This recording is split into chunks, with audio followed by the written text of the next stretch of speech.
Time now for perspective, and vaccines have been credited with reducing some of the world's most deadly diseases. But while the market for vaccinations has tripled since the turn of the century, representing over $25 billion a year, and is expected to continue to rise rapidly, questions over the safety and effectiveness of many of them remain.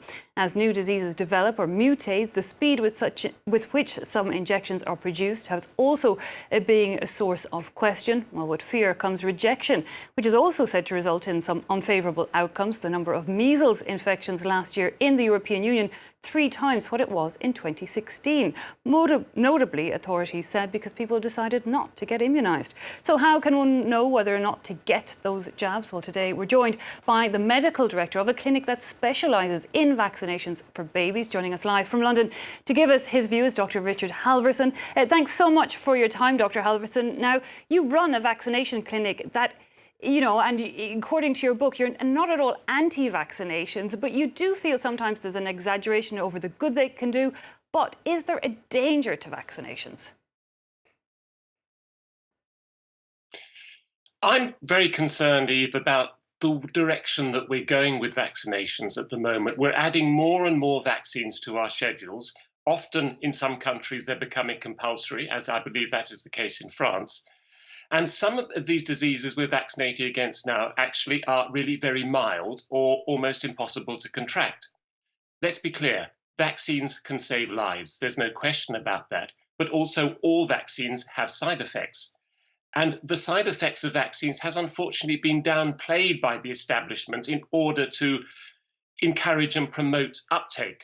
Now, that has led some parents, quite understandably, to question the benefit of the vaccines. And then we've got other extremes where parents are saying that vaccines are the cause of all evil.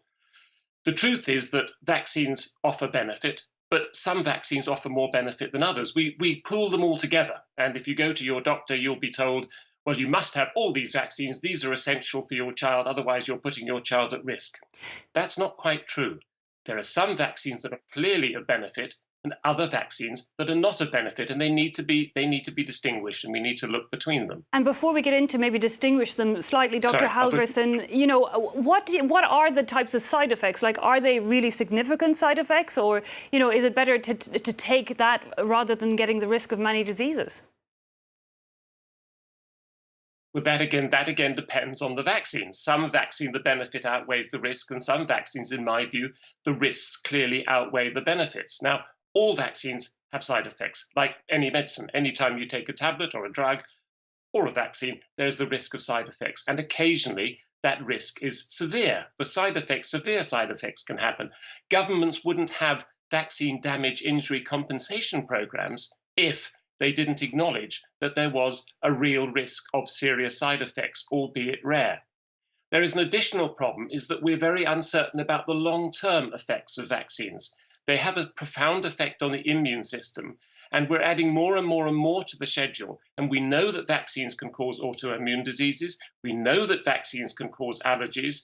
We don't know what sort of problems they may be building up for the future. And so we should be more cautious when we add more and more vaccines to the schedule for diseases that are less important. Indeed, as you say, medication in general. Now, one vaccination that seems to be becoming increasingly common over the years is the flu vaccination. Now, the European Centre for Disease Control estimates that around 40,000 people a year in Europe die from the flu. They say that is, in part at least, a large part due to low vaccine coverage. Do you think the vaccination for the flu then is a useful one? And, you know, should it be more or less automatic for us? It's very difficult when we gauge deaths from flu because it depends entirely how you assess it, whether the flu was actually the cause or whether the flu was just the trigger on top of serious underlying diseases. So many people who die from flu are already very seriously ill, and the flu is just the straw that breaks the camel's back. So one has to take all these figures with a pinch of salt. As far as the flu vaccine goes, and I'm an expert in children's vaccinations, so I'm going to talk about children. As far as flu vaccinations go, there is very little risk of flu to children.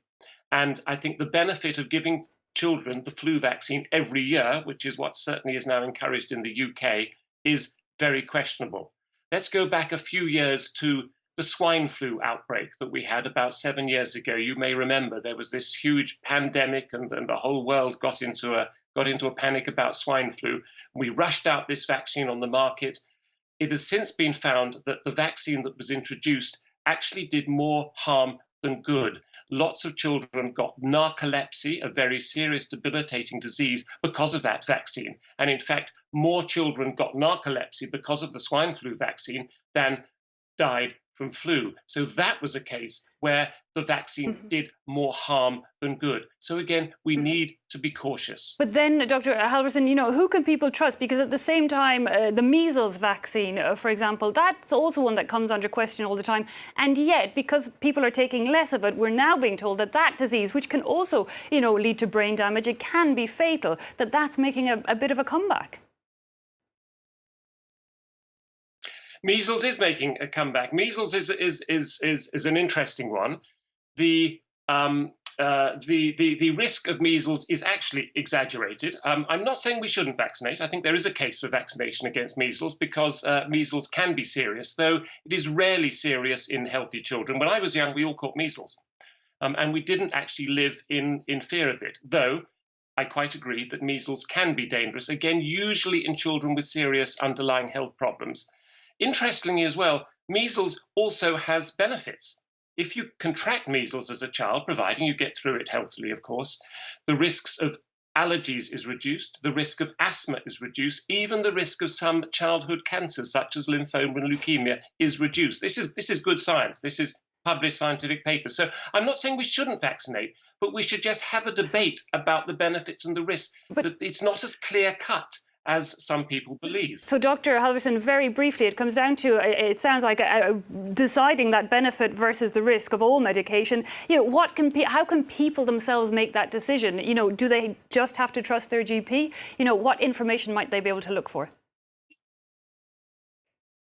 I think it's a big problem, and it's very disappointing that we don't seem to be able to have the sort of debate, the discussion that we're having now here, Eve, out in the public. You go to your GP and they're told you just must have the vaccine. The very purpose of my clinic, which I'm not trying to promote, but the purpose of it is to offer parents the opportunity to have that rational discussion, to choose which vaccines to give, to maybe miss out a couple that are less important, and maybe to give others in a slightly more spaced out way, to give them the opportunity to do that. It is difficult. Again, without trying to blow my own trumpet, I have written a book which I've tried to make very balanced. It's not pro-vaccine, it's not anti-vaccine, but it just does ask some of these questions that we're asking, and that I've tried to put that in a balanced way as well. Okay, well, Dr. Halvorsen, there is so much more that could be debated, but we're going to have to leave it at that. Thanks so much for joining us live from London. Dr. Richard Halvorsen there, a medical director of baby jabs in London. Quick